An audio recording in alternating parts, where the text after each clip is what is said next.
Okay, अब हम देखने वाले हैं मेल रिप्रोडक्टिव फिजियोलॉजी. अब for development of mail gonads presence of SRY gene is mandatory. Okay, for development of mail gonads presence of SRY gene is mandatory, जो present होता है in the Y chromosome. तो SRY gene it is sex determining reason in Y chromosome. Sex determining reason of Y chromosome present कहाँ पे होता है? On the short arm of the Y chromosome. ये SRY gene it codes for transcription factor known as testis determining gene product. ये याद रखना है, testis determining gene product. SRY gene it codes for testis determining gene product. ये क्या करेगा फिर? Testis it will stimulate the testis, और वो फिर लेडिक सेल्स और सर्टोली सेल्स फॉर्मेशन को इंक्रीज करेगा या स्टिमुलेट करेगा. लेडिक सेल्स ये टेस्टोस्टेरोन सिक्रीट करता है और सर्टोली सेल्स वो एंटी मुलेरियन हार्मोन सिक्रीट करता है. टेस्टोस्टेरोन का फंक्शन है वुल्फियन डक्ट स्टिमुलेशन ऑफ मेल. ये वुल्फियन डक्ट वुल्फियन डक्ट उसका उल्टा करता हो तो M, ये मेल जो गोनैड्स होता है उसके डेवलपमेंट को स्टार्ट करता है ये वुल्फियन डक्ट. के लेडिक सेल्स टेस्टोस्टेरोन लेवल को इंक्रीज करता है, और ये फिर वुल्फियन डक्ट को स्टिमुलेट करता है for male sex structure development.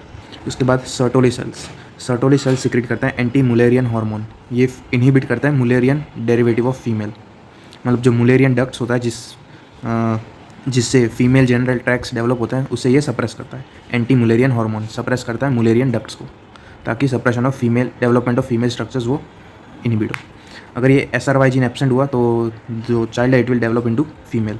For gender identification SRY gene analysis is done. तो ये था SRY जीन के बारे में कि कहाँ पे प्रेजेंट होता है, कौन सा इट किसके लिए कोड करता है. Testis determining gene product, testis को स्टिमुलेट करता है, लेडिक सेल्स, सर्टोली सेल्स, इन सब के फंक्शंस देख लिए. अब प्यूबर्टी के बारे में देखते हैं. तो प्यूबर्टी में क्या होता है?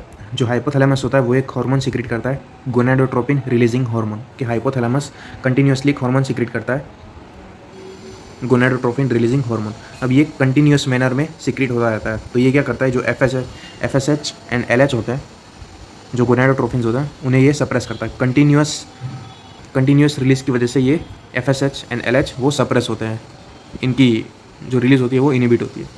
अब एक बार अगर प्यूबर्टी स्टार्ट हो गई, या प्यूबर्टी स्टार्ट कब होगी? जब ये कंटिन्यूस सिक्रीशन कन्वर्ट होगा इनटू पल्सेटाइल सिक्रीशन. कि pulsatile secretion of GnRH is the most important event marking the onset of puberty. फिर जब पल्सेटाइल सिक्रीशन ऑफ GnRH होगा तो फिर ये FSH एंड LH रिलीज होना स्टार्ट हो जाएगा फ्रॉम एंटीरियर पिट्यूटरी. तो ये हमारा हाइपोथैलेमस है. हाइपोथैलेमस ये सिक्रीट करता है GnRH. कंटिन्यूस रिलीज होगा GnRH तो फिर release of FSH and LH वो इनहिबिट होगा. एक बार पल्सेटाइल रिलीज हो गया it will mark the onset of puberty, और फिर एंटीरियर पिट्यूटरी में एक्ट करेगा और वो फिर FSH एंड LH सिक्रेट करेगा. और बिफोर प्यूबर्टी क्या होता है? ये जो pulsatile release of GnRH it is inhibited by GABA and melatonin. तो जो GABA एंड मेलाटोनिन है यही GnRH की पल्सेटाइल सिक्रेशन को इनहिबिट करता है. और पल्सेटाइल सिक्रेशन को एक्टिवेट कौन करता है? किस पेप्टिन. किस पेप्टिन वो पल्सेटाइल रिलीज ऑफ GnRH उसको एक्टिवेट करता है. Kisspeptin receptor on GnRH neuron is known as GPR54. तो इसके जो रिसेप्टर उसका नाम है GPR54. तो अगर इसमें म्यूटेशन हुआ GPR54 में तो फिर ये किस पेप्टिन रिलीज नहीं होगा, तो फिर प्यूबर्टी की ऑनसेट नहीं होगी. तो ये चीज़ याद रखनी है. GPR54 ji protein couple receptor is an receptor for किस पेप्टिन, जो क्या करता है? पल्सेटाइल सिक्रेशन ऑफ GnRH को एक्टिवेट करता है. अब पेरिफेरल सिग्नल्स भी होते हैं like adequate body fat stores. ये लेप्टिन प्रोडक्शन को इंक्रीज करता है. लेप्टिन अगेन फिर किस पेप्टिन के लेवल्स को इंक्रीज करता है, और फिर ये अगेन प्यूबर्टी ऑनसेट होती है. तो ये एक चार्ट फॉर्म में दिया हुआ है सारे. Hypothalamus before puberty continuous release of GnRH it will inhibit release of FSH and LH. After puberty क्या होता है? पल्सेटाइल सिक्रेशन ऑफ GnRH हो जाता है. और वो क्यों होता है? एक तो ये एडिक्वेट फैट रिजर्व की वजह से लेप्टिन सिक्रेट होता है. ये फिर किस पेप्टिन रिलीज इंक्रीज करता है. किस पेप्टिन का रिसेप्टर का नाम GPR54 रिसेप्टर. दूसरा ये पल्सेटाइल रिलीज को इनहिबिट कौन कर रहा था? GABA and melatonin. ये फिर एक बार पल्सेटाइल रिलीज हो गया तो it will release FSH and LH from anterior pituitary. तो फुल ये क्लियर हो गया होगा. अब spermatogenesis it is the formation of sperm formation कहाँ पे होता है? In the seminiferous tubule of the testis. Seminiferous tubule 74 days की प्रोसेस होती है अप्रॉक्सीमेटली. जो स्टेम सेल्स होता है उसका नाम होता है स्पर्मेटोगोनिया. ये स्पर्मेटोगोनिया फिर डिवाइड करता है into type A and type B stem cells. उसमें टाइप बी स्टेम सेल होता है, ये प्राइमरी स्पर्मेटोसाइट बनाते हैं बाय माइटोसिस, और टाइप ए स्टेम सेल वैसे ही रहते हैं. तो ये स्पर्मेटोजेनेसिस के ऊपर. ये हमारा प्राइमोडियल जर्म सेल है जो बर्थ में ही प्रेजेंट होता है. प्यूबर्टी में जब एंटर करता है चाइल्ड तब स्पर्मेटोगोनिया में कन्वर्ट हो जाता है. ये स्पर्मेटोगोनिया फिर माइटोटिक डिवीजन होता है इसका इनटू प्राइमरी स्पर्मेटोसाइट. पे स्पर्मेटोगोनिया का माइटोटिक डिवीजन होता है इनटू प्राइमरी स्पर्मेटोसाइट, और ये दोनों डिप्लॉयड होते हैं। माइटोसिस में दोनों डिप्लॉयड होते हैं, ये भी 2n और ये भी 2n। फिर प्राइमरी स्पर्मेटोसाइट उसका मियोटिक डिवीजन होता है इनटू सेकेंडरी स्पर्मेटोसाइट, इसमें दोनों हैप्लॉइड होंगे, n क्रोमोसोम। फिर again meiotic stage 2, meiotic division secondary spermatocyte convert होता है इनटू स्पर्मेटिड। फिर स्पर्मेटिड मैच्योर होते हैं इनटू मैच्योर स्पर्म। इस ये मैच्योरेशन उसका प्रोसेस का नाम है स्पर्मियोजेनेसिस। तो एक बार फिर से बता देता हूँ, पहले प्राइमोडियल जर्म सेल होता है ड्यूरिंग बर्थ, एक बार प्यूबर्टी में जब एंटर करता है चाइल्ड, फिर से बर्थ के टाइम में प्राइमोडियल जर्म सेल, जैसे प्यूबर्टी में एंटर हुआ तो spermatogonia mitotic division, primary spermatocyte meiotic division 1, secondary spermatocyte an haploid, फिर सेकेंड मियोटिक डिवीजन स्पर्मेटिड्स, उसका maturation mature sperm which is known as spermiogenesis. Regulation of spermatogenesis 4 hormones है, testosterone, FSH, LH and growth hormone it promotes early division of spermatogonia. At the end of, ये मैंने जो भी वो बताया वही है, eight the end of each cycle 4 spermatids which are haploid are form. Okay, at the end of each cycle 4 spermatid बनते हैं जो कि हैप्लॉइड होते हैं। Release of mature sperm is known as spermiation. तो 3 प्रोसेस में देखिए, स्पर्मेटोजेनेसिस, स्पर्मियोजेनेसिस एंड स्पर्मिएशन। अब सेल्स इन टेस्टिस, तो 2 सेल्स होते हैं, Sertoli cells and Leydig cells. Leydig cells ये टेस्टोस्टेरोन रिलीज करते हैं, they are regulated by LH। Leydig cell L regulated by LH, Leydig cell release testosterone. अब Sertoli cells के function, इसका main function it provides nutrition to the developing sperms, therefore are also known as nurse cells. ठीक, तो ये nutrition provide करता है। दूसरा, it is involve in formation of blood testis barrier, कि ब्लड टेस्टिस बैरियर जो 2 adjacent Sertoli cells के बीच में जो टाइट जंक्शन होता है वो फॉर्म करता है ब्लड टेस्टिस बैरियर। फिर ये प्रोड्यूस करता है एंड्रोजन बाइंडिंग प्रोटीन। फिर सीक्रेट एंटी मुलेरियन हार्मोन, जो मुलेरियन डक्ट उसको सप्रेस करता है। फिर सीक्रेट एरोमेटेज, ये एस्ट्रोजन फॉर्म करता है, तो एरोमेटेज। फिर इनहिबिन भी सीक्रेट करता है जो FSH का लेवल, FSH को इनहिबिट करता है। फिर फेगोसाइटिक सेल्स भी होते हैं, फेगोसाइटिक फंक्शन भी होता है जो फेगोसाइटोस करता है डेड स्पर्म्स को। तो इतने सारे functions of Sertoli cells. Nutrition provide करता है, ब्लड टेस्टिस बैरियर फॉर्म करता है, एंड्रोजन बाइंडिंग प्रोटीन फॉर्म करता है, एंटी मुलेरियन हार्मोन सीक्रेट करता है, एरोमेटेज हार्मोन सीक्रेट करता है, इनहिबिन सीक्रेट करता है, फेगोसाइटिक एक्टिविटी भी होती है। तो functions of Sertoli cell and Leydig cells. उसके बाद सीमन के बारे में देखते हैं। सीमन में स्पर्म्स प्रेजेंट होता है प्लस फ्लूइड कंपोनेंट होता है। ओके, सीमन के अंदर स्पर्म्स होते हैं और फ्लूइड कंपोनेंट होता है। pH is 7.4। स्पर्म का नॉर्मल काउंट 90 to 120 मिलियन पर ml। ये जो स्पर्म्स होते हैं ये मोटेलिटी अक्वायर करता है इन द एपिडिडाइमस, ये भी एक याद रखना है। स्पर्म जो है वो मोटेलिटी अक्वायर करते हैं इन एपिडिडाइमस, और ये आती है through a calcium channel known as CatSper. कि अगर कैट्सपर जीन का म्यूटेशन होगा तो मोटेलिटी नहीं होगी स्पर्म में, तो मोटेलिटी आती है इन एपिडिडाइमस बाय कैट्सपर।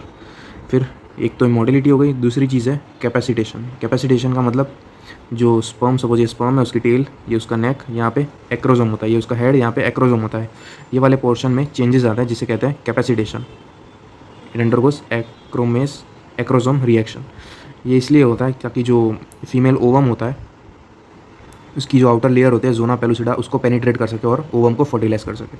तो ये कैपेसिटेशन, एक मोडेलिटी और दूसरी कैपेसिटेशन। और ये कैपेसिटेशन ये होता है in the female genital tract. Okay, ये होता है in the female genital tract. फिर फ्लूइड कंपोनेंट जो होता है सीमन में, उसके सोर्सेज क्या क्या होते हैं, तो 3 सोर्सेज है। सेमिनल वेसिकल जो 60% कंट्रीब्यूट करता है, फिर प्रोस्टेट और लास्ट में vas deferens. Seminal vesicle major contribution to the fluid component of semen. Seminal vesicle के सिक्रेशंस देखते हैं। तो पहला है फ्रुक्टोस जो स्पर्म को न्यूट्रिशन प्रोवाइड करता है। It is transported by GLUT5 receptors. Okay, fructose. फिर एंटीऑक्सीडेंट्स प्रेजेंट होता है like vitamin C, prostaglandins and phosphoryl choline. ये फॉस्फोराइल कोलिन हम डिटेक्ट करते हैं by Florence test in rape victims. कि यही फॉस्फोराइल कोलिन को हम डिटेक्ट करते हैं by Florence test in rape victims. तो ये सेमिनल वेसिकल के secretion, fructose, antioxidant like vitamin C, prostaglandin and phosphoryl choline. फिर प्रोस्टाग्लैंडिन के सिक्रेशन, इसके 3 सिक्रेशन है। Fibrinolysin, it cause liquefaction of semen, fibrinolysin, acid phosphatase and spermine. ये spermine भी again हम डिटेक्ट करते हैं बाय बार्बेरियो टेस्ट। तो प्रोस्टाग्लैंडिन के 3 secretion, fibrinolysin, acid phosphatase and spermine. फिर वास्ट डिफरेंस के 2 सिक्रेशन है जो कि बफर्स होते हैं in the semen, bicarbonate and phosphate. तो ये फ्लूइड कंपोनेंट्स हो गए, सेमिनल वेसिकल का secretion, prostaglandin and vas deferens का सिक्रीशन। उसके बाद मेल सेक्सुअल एक्ट देखते हैं। तो 3 स्टेप होता है, पहला इरेक्शन ऑफ द पेनिस, फिर इजैकुलेशन और लास्ट में डिटोमिशन या स्टेज ऑफ रिजोल्यूशन। तो erection of penis it is under control of parasympathetic system S2 S3 S4 fibres. ये पैरासिम्पैथेटिक सिस्टम रिलीज करता है acetyl choline and nitric oxide. It is a part of non adrenergic non cholinergic system के NANC। Parasympathetic system NANC release करता है acetyl choline and nitric oxide. ये दोनों क्या करवाता है, जो आर्टीरियल्स होती है पीनिस में उनका dilatation and compression of the venous outflow. Okay, ये acetyl choline and nitric oxide it causes dilatation of arterioles and compression of the venous outflow. इसकी वजह से इरेक्शन ऑफ द पीनिस होता है। Acetyl choline nitric oxide, dilatation of arterioles and compression of venous outflow. अब ये जो nitric oxide होता है ये एक्ट करता है by secondary messenger known as cyclic GMP। Cyclic GMP is the secondary messenger for nitric oxide. और ये साइक्लिक GMP ये डिग्रेड होता है by phosphodiesterase 5। Phosphodiesterase 5 cyclic GMP को डिग्रेड कर देगा, तो फिर ये नाइट्रिक ऑक्साइड एक्ट नहीं कर पाएगा। सपोज अगर हमें नाइट्रिक ऑक्साइड की जो एक्शन है उसको प्रोलॉन्ग करना हो, तो हम क्या देंगे, फॉस्फोडाइस्ट्रेस 5 इनहिबिटर देंगे। तो ये साइक्लिक GMP को डिग्रेड नहीं कर पाएगा, तो ऑटोमेटिकली नाइट्रिक ऑक्साइड वो ज़्यादा देर तक एक्ट करेगा, ज़्यादा देर तक आर्टीरियल्स डायलेट रखेगा। तो फॉस्फोडाइस्ट्रेस 5 इनहिबिटर्स ये क्या करते हैं, prolong the action of nitric oxide. तो इसका एग्जाम्पल है सिल्डेनाफिल। जो वायग्रा होता है वो यही होता है, उसका drug name sildenafil. It is a phosphodiesterase 5 inhibitor. दूसरा erection is also mediated by prostaglandin like PGE1 and PGF2 alpha. फिर second stage ejaculation of semen. It involves emission and ejaculation. Emission मतलब movement of semen into the urethra due to contraction of vas deferens. तो vas difference में contraction आता है तो semen urethra में enter करता है, from vas deferens to the urethra. फिर इजैकुलेशन, इसमें movement of semen out of the urethra. Ejaculation is movement of semen out of the urethra. It is controlled by sympathetic system T12 to L2। फिर stage 3 is detumescence या stage of resolution due to contraction of arterioles. Erection में क्या होता है, dilatation of arterial होता है, इसमें constriction of arterioles by norepinephrine and एंडोथिलिन।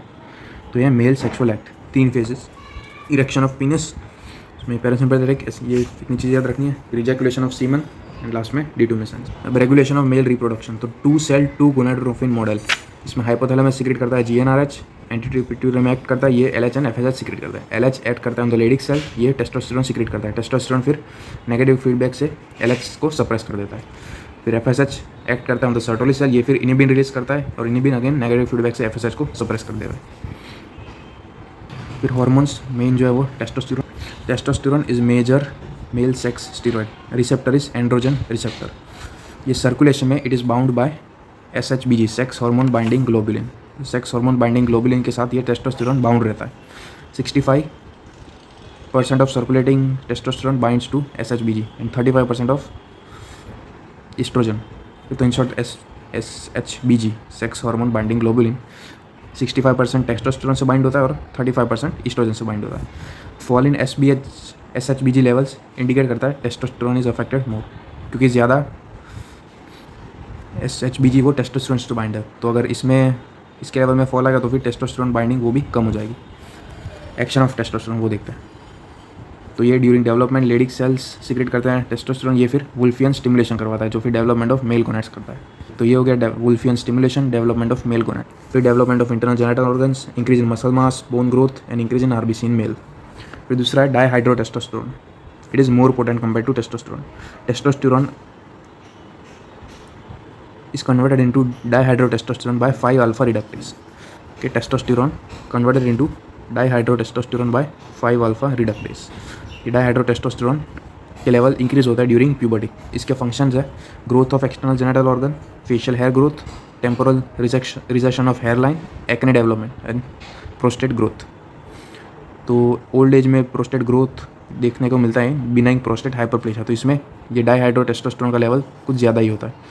जो फॉर्म किससे होता है, 5-alpha रिडक्टेज, यही टेस्टोस्टेरोन को कन्वर्ट करा था इनटू DHT। तो अगर हम इन्हें इनिबिट कर देंगे, 5-alpha रिडक्टेज इनिबिटर यूज़ करेंगे, तो फिर ये DHT प्रोडक्शन वो भी कम हो जाएगा। तो इसलिए बिनाइन प्रोस्टेटिक हाइपरप्लेशिया में हम 5-alpha रिडक्टेज इनिबिटर यूज़ करते हैं, एग्जाम्पल फिनास्टेराइड। तो BPH की ट्रीटमेंट के लिए हम यूज़ करते हैं 5-alpha रिडक्टेज इनिबिटर फिनास्टेराइड। ये थे hormones. Testosterone and dihydro testosterone.